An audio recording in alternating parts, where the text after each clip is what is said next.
you're going to go through how demands determine what is produced and your role in that production.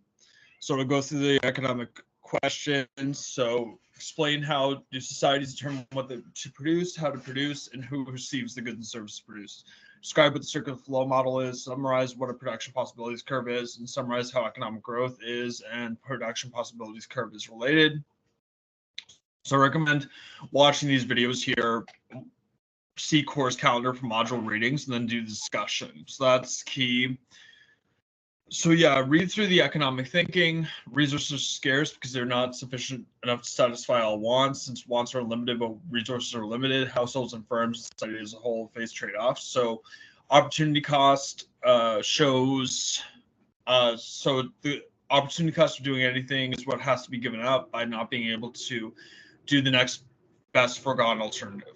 So you have to give something up to get something new. So for example, when you go to school, you are missing out on the benefits from working in terms of money, and that's the opportunity cost for going to school.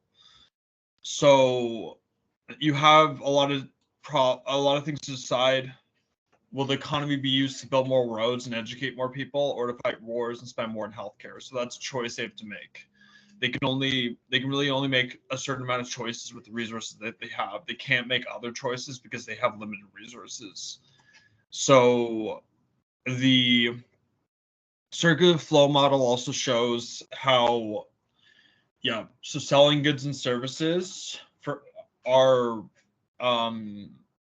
so firms sell goods and services to households. Households do consumer expenditure to buy those goods and services. And then firms pay households wages, rent, and dividends for working and owning stock. And then households supply factors production to firms. So there's a constant exchange there. And this is never-ending stream here. So the economy just goes into this cycle over and over and over, and this is how the economy works. And then the production possibilities curve shows that it shows what can be produced. So anything on the curve here is efficient. So if they produce on the curve, it's efficient. Anything below the curve is inefficient, so they're not producing at their highest capacity. If they're on the curve, they're producing at the highest capacity. While if they produce on the right of the curve here, that's not feasible right now. They don't have the resources to produce on the right of the curve. So you want to be on the curve that be most efficient. So that is the key to being most efficient and using resources to the most capacity. And you want to be in the middle of the curve to ensure that there's equality. So that's very important, and this shows that this is the most efficient if you're on the green line, and then if you're in the middle of the green line, it's most efficient and most equitable. So you want the most efficiency and most equality also. So that's important. And then also, if you want the curve to shift out, you need to have more technology and more labor output and more resources to shift it out. And that means that the economy grew. So if the curve shifts out, the economy grows. If the curve shifts in, the economy shrinks.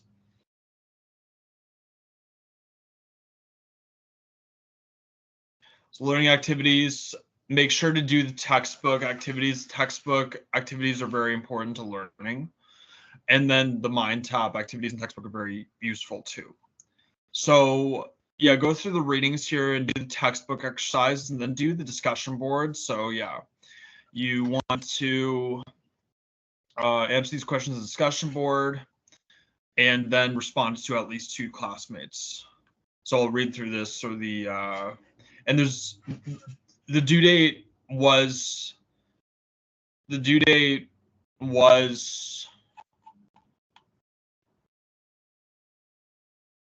yesterday on this, but there's no late penalty if you can submit it late. So economics is often described as the study of human behavior, making choices to satisfy limited wants from limited resources. So do you agree with this above statement about economics? Provide reasons, support your reasons by connecting to your own experiences, and then a personal experience. State a personal experience. And then do you think people should take the practical route to pursue careers, or should they define what they're good at and pursue careers related to natural abilities? And then which would be the best way of growing an economy or society? then respond to at least 2 classmates. So that's what I want you to do for module 2. Yeah, so that's what is due for module 2.